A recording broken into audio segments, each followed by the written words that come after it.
Welcome to Easy Peasy Books, From Author to Authority, the lively and engaging podcast for business professionals who've always believed they have a book in them. I'm your host, Jillian Whitney. Join me as I chat with authors and industry experts from all around the world to explore simple strategies to write, publish, and leverage your business book.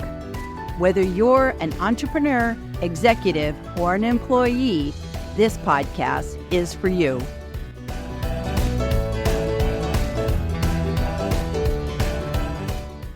Today, I'm bringing you the LinkedIn Live that I did with Judy Parsons back on August 20th, 2024. In this episode, we talked a lot about LinkedIn. Now, you might be wondering, why am I talking about LinkedIn on a book podcast? Well, here's the thing. Your book is your ultimate business card, but only if people can find you. And LinkedIn, well, that's where the magic happens. Judy Parsons is known as the LinkedIn lady, and her philosophy is, it's not how long you spend on LinkedIn, it's what you do in the time you have. Judy breaks down LinkedIn into a simple 3-step process that I think every author needs to hear. So without further ado, here's my chat with Judy Parsons. Woohoo! And we're live once again on another Tuesday, and I have an across the pond friend in the house today, a fellow live stream host. So it's kind of the battle. It's like pilot and co-pilot here today. It's awesome. And she is coming into us from the Yorkshire area, correct? Yorkshire part of England. And so Judy Parsons, she is our guest today. And before we get stuck in with our topic, we met at Uplift Live, so many different connections. But before we get cracking on, Judy, can you please tell people who you are and what you do? Indeed, Gillian, and thank you so much for inviting me to be a guest. It's fabulous to be here and be on the other side.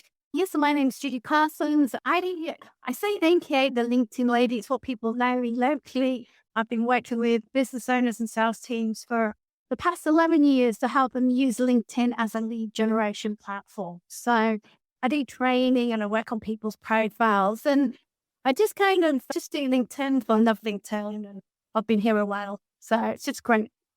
Awesome. And we share that passion because we love LinkedIn, and that's why we do these lives, because it's just so great to talk about these things. So Judy and I met at Uplift Live, and it was just wonderful because I have been a guest on her show, and now she's a guest on my show. And I just have to tell everybody, Judy just made it so easy peasy for me. I cannot tell you that the best guest is a fellow host because they just are so organized. It's absolutely wonderful. So this is our topic today, the power of planning, maximizing your LinkedIn impact. And Judy, to be honest with you, that's the topic. So you plan, you're a planner, you account for everything. And I try to do that too. So this is a fabulous topic. And let's just start off with, why do we even need a plan in the first place? Well, I think it's probably the good place to start, because I always say that LinkedIn isn't a social media platform. I always like to say that, because a lot of people go, well, they're a bit, even to this day, people are a little bit, intimidated by it. But actually, even though I think it's not a social media platform, it still is a social media platform. And it's one of those things that, you can be scrolling through your news feed, and suddenly, half an hour's gone and you've not actually achieved anything. It's one of those things as business owners, isn't it? We can, we're all busy. We can't spend all day, every day on LinkedIn, although I'm sure you and I didn't actually spend a lot of time on LinkedIn, but most business owners can't. So it's about, if you're unstructured, if you don't have a plan of action, if you don't know what you're doing on a daily basis, it's actually not moving you forward, and you're not really using the platform to its maximum. That's my belief. Anyway, so to me, it's about having that plan. So you've got this structured, you know what you're doing in the time that you do have. And I think that's important, because a common question I get asked is, how long should I be on LinkedIn? And I kind of feel, well, how long's a piece of string? Because a lot of companies, if you think about companies, sales and marketing are really key things that companies have to do. And people will employ full-time marketing people. They'll employ full-time salespeople. to actually do this job full time, to go in and get the leads. But as business owners, we can't do that because we've got lots of balls to juggle. So it's about, okay, what can you do to maximize the time that you do have on LinkedIn? Instead of just going in, I might just do a bit of this, a bit of that, and disappear and stuff like that. It's kind of having a bit more structure around it. And I use a quote by a company called Co-Schedule that says that you're 500% more likely to achieve success when you've got a strategy and a plan. And LinkedIn is like any other marketing activity. And I'm sure if there's any marketing people listening to this, they would 100% agree. You would not do any marketing activity without having a plan. Even sales people have plans. They have sales plans. So hence, that's why they think you need a plan. I love that. I love that. And it reminds me of that quote. It's like, if you fail to plan, you plan to fail. That's just so true. And I remember when I was a newbie on LinkedIn, I literally kind of felt like Alice in Wonderland. Like I walked in and I went, I don't know where to go first. I don't know what to do. And so I was just sharing posts. I didn't know anything. I'd say, oh, that's a good post. I'll just share it. And I had no strategy. I had no plan. And, quite frankly, within a couple of weeks, I went, this thing called LinkedIn, I don't think it really works. And that's because I absolutely did not know what to do. So if there's anybody watching, listening, and hearing this and going, oh, that's me, then hopefully you're going to get something out of it. Because as you said, Judy, it's so much about the time that you can get on here and just fall down that rolling rabbit hole. And It's a rabbit hole. 100%. Yes. Okay, so we've agreed you need a plan. So the question then is, so where do you start? Where do you start with a LinkedIn plan? And I love that, because what you said there is that, you go on, you do a bit of this and a bit of that, and you think that LinkedIn is not working for you. Because I get that quite a lot. They think, oh, it's a waste of time, LinkedIn. It's just that you're not approaching it in the right way. And so when I talk to people about LinkedIn and what they're doing with it, I always like to start with and get them to understand what LinkedIn actually is first. Because for me, as I've said already, I think LinkedIn's more than a social media platform, and actually getting people to stop thinking of LinkedIn as a social media platform, and instead of looking at it differently, because I think that's one of the biggest challenges with LinkedIn, because it is such a big platform. There is so much you can do with it. You kind of understand what LinkedIn is to help you best approach it. So when I say LinkedIn actually is, instead of a social media platform, I say it's a database. It's one big database. In the UK, there's 6 million profiles. I think we've got 1 billion worldwide now, haven't we? And LinkedIn gives us a tool, still for free, to drill down and find the people we want to meet. So it's there, that lovely database there we can find and go for just people we want to meet. The other thing about LinkedIn to me is that it's the closest thing to face-to-face networking, because it's such a big database. It also allows you to meet those people you want to meet. So it is the closest thing to face-to-face networking you can get. And a lot of people, business owners in particular, we all go networking. We all understand what networking is and how it works. We wouldn't, we can walk into a networking room. We don't go in and say, I'm trying to buy our stuff, without building relationships and things like that. So everybody understands what networking is. And if you think of LinkedIn as a networking room, then that gives you an idea of how best to approach it. And then the third thing, and one of my favorite reasons why LinkedIn is more than a social media platform, is because it's also a website that gets you found on Google and on LinkedIn. And who doesn't know what a website is and how it works? Websites, you want to come up, somebody puts a search into a Google, websites come up, you want to make sure your website comes at the top. You want to make sure that somebody clicks onto your website, and when we get to your website, it's there on your website. LinkedIn is no different. So I think understanding what LinkedIn is helps people go, right, okay, now I know what it is. I now understand how best to approach it. And then it comes back to helping them understand then why am I on LinkedIn? What do I want LinkedIn to do for me? So I think it goes back to, I remember when I first joined LinkedIn, it was back in, I created a LinkedIn account on Valentine's Day, 2006. I cannot believe I created an account on that day. So I always say my love affair on LinkedIn started then. I did what everybody else did, because somebody said, oh, you should be on LinkedIn. Okay. So often you create an account, LinkedIn's not very user-friendly or intuitive, and it sends you down this CV thingy. I didn't really know why I was in LinkedIn and what I was doing with it.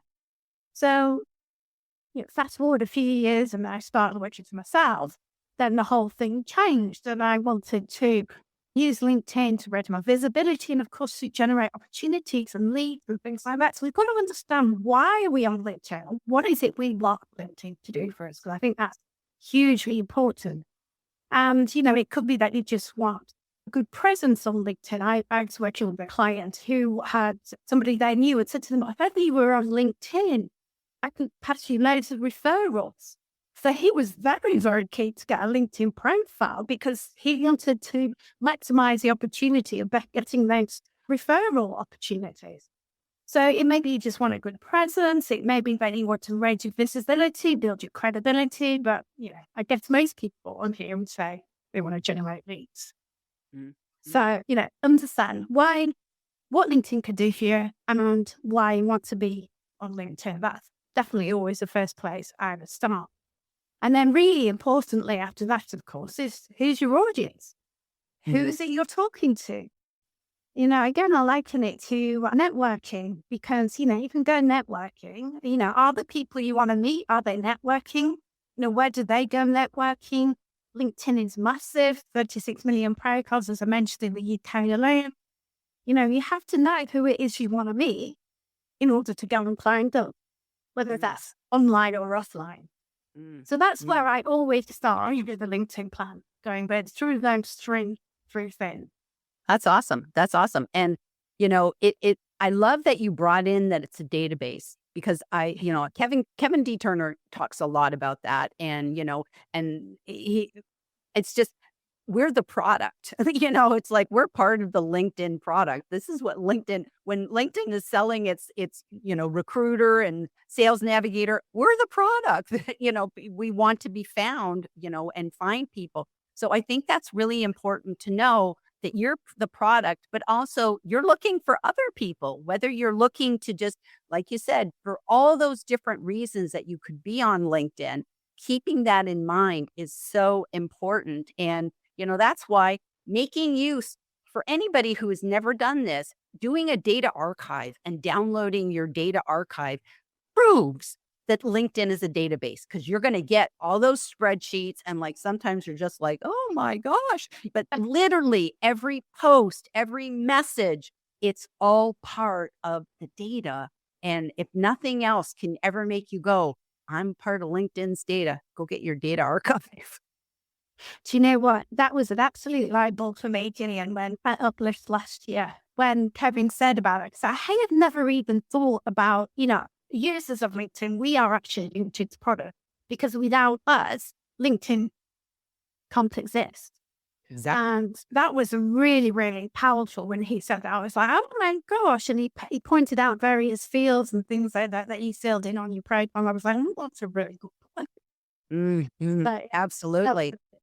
And I think that the whole idea of, your journey of getting on LinkedIn, it was the same as mine, Judy. It's like so many of us have done that, where it's like somebody says, you should really be on LinkedIn. And you're like, oh, okay. We're probably on Facebook or something else. And we go, okay. And we go up and we're like, but I'm not really looking for a job. That's usually the first thing people say. I'm not really looking for a job, thinking this is nothing more than a CV, a resume database, but it's like there's just as many people not looking for jobs, probably more these days than are.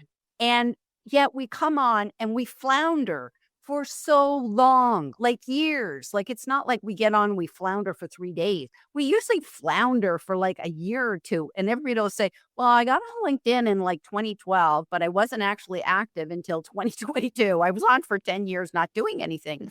And it's crazy. And I like what you're saying, that it's if you can reach those people and shorten their learning curve, so that they're not floundering around here for 10 years or 3 years or whatever.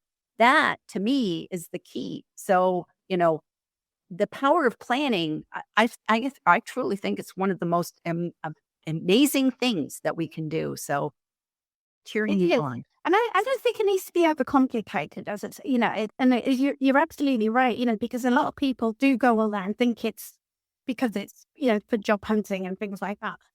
But even then, even if you're not even on LinkedIn because as a business owner and you don't want to generate leads, but to me, profile for me, I'm on a lot about. And I personally think that LinkedIn isn't very user friendly or intuitive. And it also, LinkedIn still tells you, put your job title in your headline and things like that. I always tell people that the other thing you shouldn't do is listen to what LinkedIn tells you.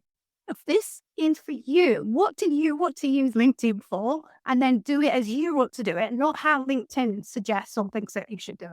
Especially, now when you get the AI on your little, put this comments and requests in your message. And it goes, oh, hi. And like, I accepted somebody's invitation recently. And LinkedIn, I sent a message because I like to follow up with the message. And the message and LinkedIn automatically AI filled in, well, hi, so we've been connected for a while. And then we haven't, just been connected. And how does that work? And you just go, how many people wouldn't see that? Especially if you're on your phone, like, my goodness, I'm standing in a bank, and I'm connecting with somebody and it's like, oh, okay, that's a good message. And they're like, what kind of idiot is she? We just connected. And we've been connected for so long. Like you said, they're silly. And like some of the comments, like it now, sometimes it prompts you for comments on posts and you're like, that's the silliest comment in the world. I would never do that. So yeah, don't listen to LinkedIn. Don't listen to LinkedIn. Actually, sorry, LinkedIn. I know you mentioned to me earlier to have my one big sort of key thing at the end.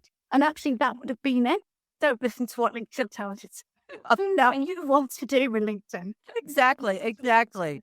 So we are going to listen to some of our peeps that are joining us today. Then we're going to come back and I want to ask you some like tips on planning. So anyways, let's go through some of our comments. So we have Jack Young here. He says, Jillian and Judy, I'm looking forward to seeing another Uplift Live collaboration. Namaste. Thank you, Jeff. Thank you. And I love Jeff. He does YouTube and LinkedIn. So just so I know both places are working. And he says, Jillian and Judy, we should always have a plan. A purpose launches all networking. Namaste. Yeah.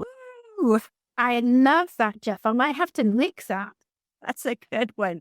That's a good one. That's a good one. I like that. And Kevin D. Turner is here. And he was, of course, who we were just talking about a moment ago at Uplift Live, where he gave that fabulous talk. And, we love Kevin with his 6 degrees of separation and his, now all of a sudden I've forgotten what the Kevin Bacon thing and the 3 degrees of separation on LinkedIn. And, it's always about the networking. So Kevin says, I'm late, but that's better than not being here. That's absolutely true. So we're happy you're here with us today, Kevin. Thank you. And then Jeff says, Teresa so he's helping somebody with their profile. So they're when they join. Yeah. And that's always, like there's so many things with our profile and settings. Literally, we could have a whole manual. And again, LinkedIn doesn't really do a good job of telling us this. So, we're sitting there being blank heads. Show up. We didn't, we have the option of like, I remember like your profile video when we used to have that. And it was like, you had the option of not showing it to anybody. And it was like, why would that be? Just be silly. And it hides them. I think LinkedIn hides things as well. I always say LinkedIn is one of those things you just don't know what you don't know. And so exactly like Teresa finding where does it show you what year you joined? And that's moved around as well. So it's going to be there one day and the next day it's disappeared. The other thing I do like about LinkedIn, though, is on their contact info, when you go on somebody's profile, it'll tell you when you connected. And I do quite like that. I mean, if you message people, you can always go back and have a look at the message trail. But also, you can reconnect with people. And I was recently sort of engaging with somebody, and we connected back in January 2013. Wow, and it's like suddenly we just reconnected again. And I'm like, wow, can't you believe we've been connected that long? So things like that I do quite like. I do too. And the other thing I like is that if you go to somebody's profile, you can actually download a copy of their whole sort of like profile. It's like a PDF. You get like this PDF report, so to speak, on them. And if you're ever having a Zoom, like a get to know you Zoom with somebody, just go ahead and get that. And then you've got your talking points. You can very, very easily read it. Maybe if you, have a CRM, if you do any kind of database tracking, you could upload that and then you'd say, who is that person? Oh, I knew them, that we went to the same school or we used to live in the same town or something. And it's just good. It's good to have that. And I love that LinkedIn lets us download that. That's great. And that's Great. a really good tip there, Gillian, actually downloading it before you go to a meeting and stuff. I think that's a really good point. I haven't thought of Yes. that. Yeah, I wish they would actually offer that for businesses so that, the same sort of deal that you would have some sort of business profile, because that would really be good for like, lead generation, or when you're going to meet with clients, that you could have a nice little overview of what they're about in a nice little PDF, but so far no. So let's see. Oh, Jeff is telling them how to find their member number. So that's kind of a fun thing that that LinkedIn actually has what your member number is, and it's based on when you join. So the lower your number, it means that you joined a long time ago, and who knows what numbers are today. So sometimes maybe that's the only bonus of getting in here and floundering around for 10 years. You still have a low number. I know. I need to find mine now. I keep forgetting what my number is actually. So I should have and have a look. That's a good one. That's a good one. Okay. MD Rabiul Hassan is saying hello. Thank you for joining us today. Thank you for joining us. And how are you all? So that's really sweet that he's here and he's asking us. So Judy, let's talk about sort of those 3 steps to planning. Is this in addition to what you said earlier? Yeah. So we started with the children's, what LinkedIn is, how you would want to use it, and why you're on LinkedIn and who your audience is. You kind of got that. So basically, we then move on to I use 3 steps. Fundamentally, it's profile. I call it prospecting, but it's basically building your network. And then the 3rd step is posting. So I kind of have those 3 steps that I'm going through. And to me, your activity on LinkedIn always has to start with your profile. And the thing is with your profile, once it's kind of done, it's done. So it's not something that you're going to be having to do daily or weekly. You can go in and tinker with it. But it's really important to get that profile done first, because for me, it underpins the 2 other steps of prospecting and posting.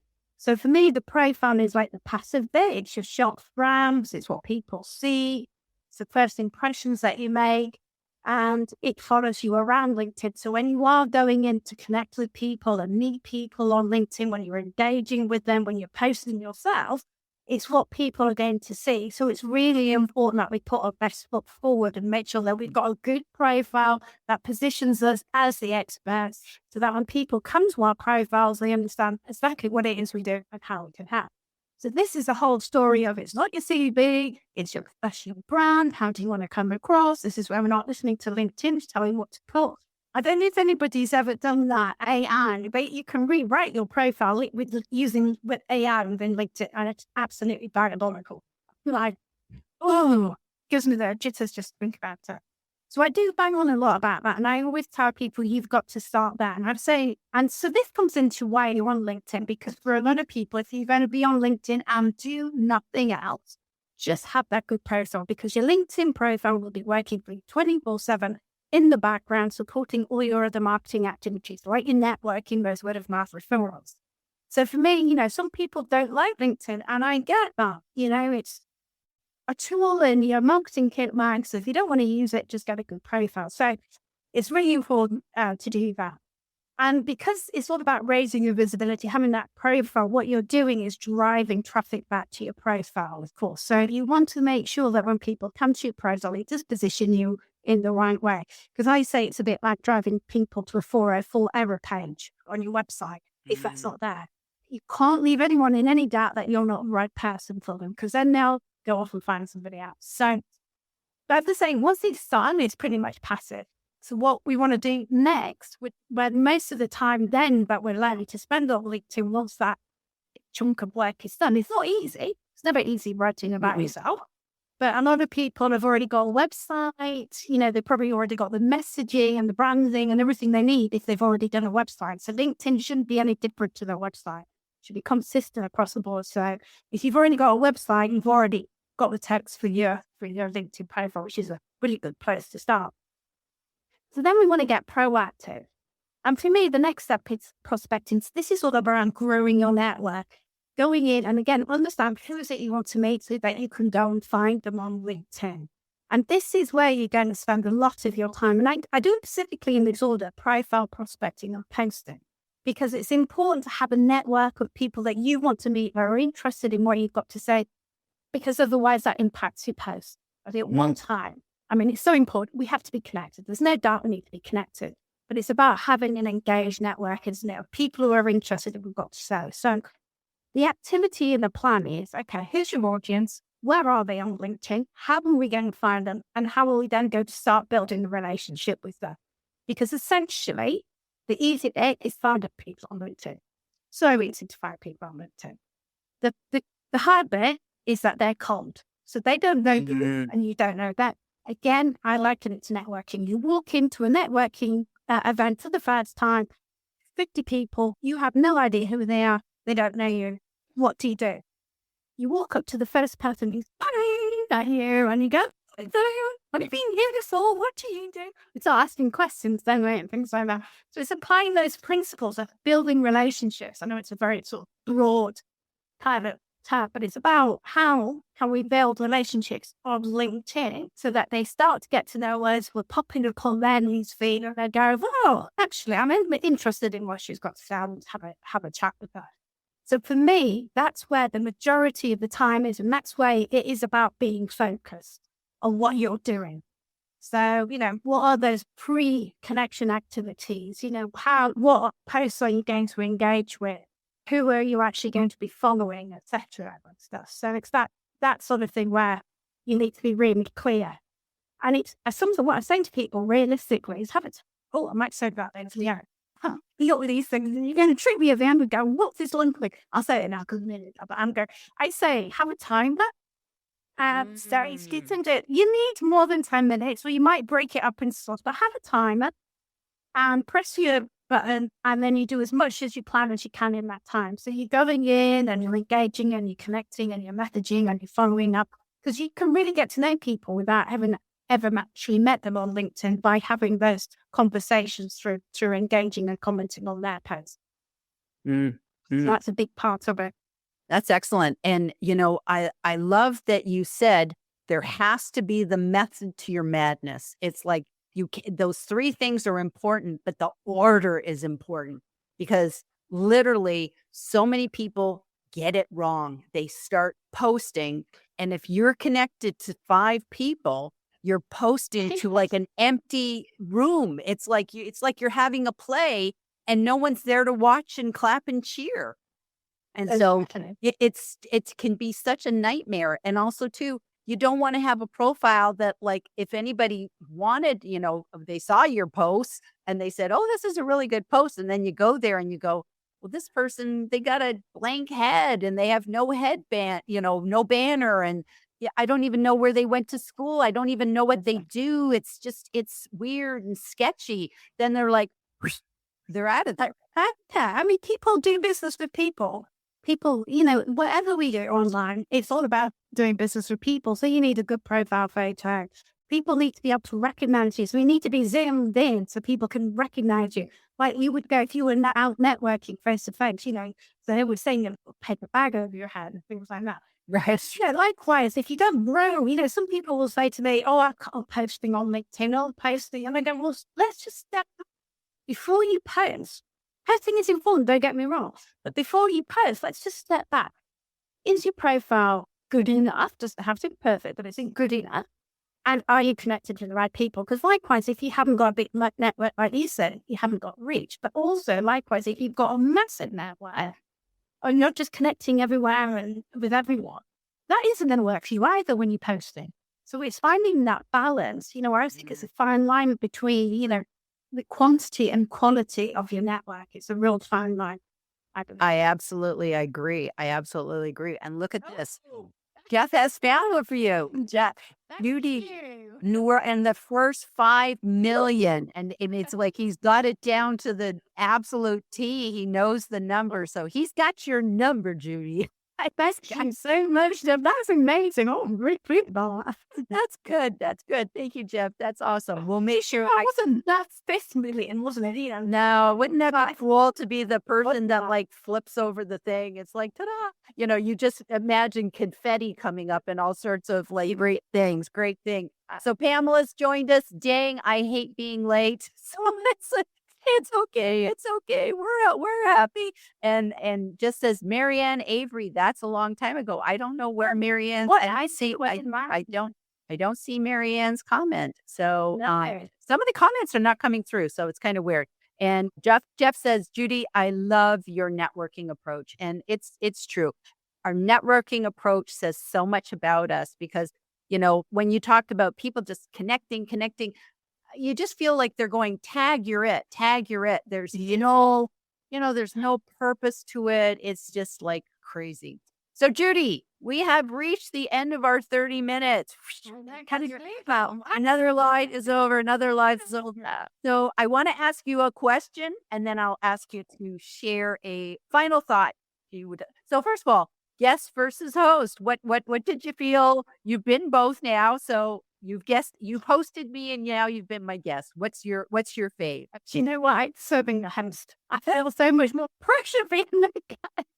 You like being in way. The host is easier to, so host I would say. There we go. That's great. I'll have to write a sequel book.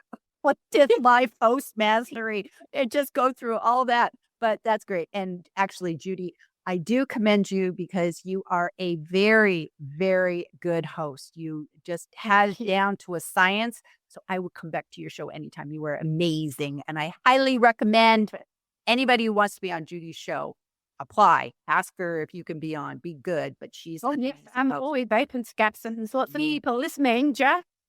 You need you on, Kevin. Oh, yes. Get all these people because they're absolutely awesome. And I highly recommend Judy. She's a fabulous show. So there we go.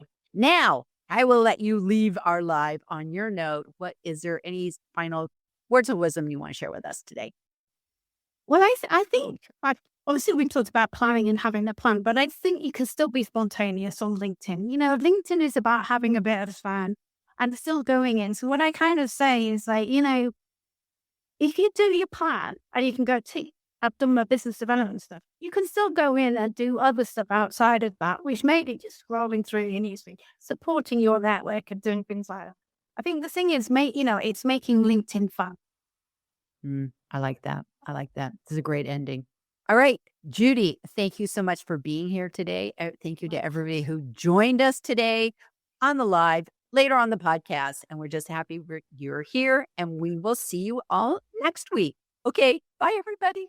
Every time I hear Judy talk about LinkedIn as a database, it's like a light bulb goes off. So here's my 3 key takeaways for authors. Number 1, profile first, then prospecting, then posting. So many of us get this backwards and wonder why we're hearing crickets. Number 2, LinkedIn is working for you 24/7. When someone gets a referral to you, where do you think they go to check you out? LinkedIn. So make sure they see you're the expert that they need. And number 3, that timer tip. Have a plan, set a timer, and maximize those 10 minutes. Thank you for tuning in to this edition of Easy Peasy Books, From Author to Authority. If you found value in today's episode, I'd be grateful if you could leave us a review. It helps other aspiring authors discover our podcast. To learn more about writing, publishing, and leveraging your business book, visit my website at easypeasybooks.com.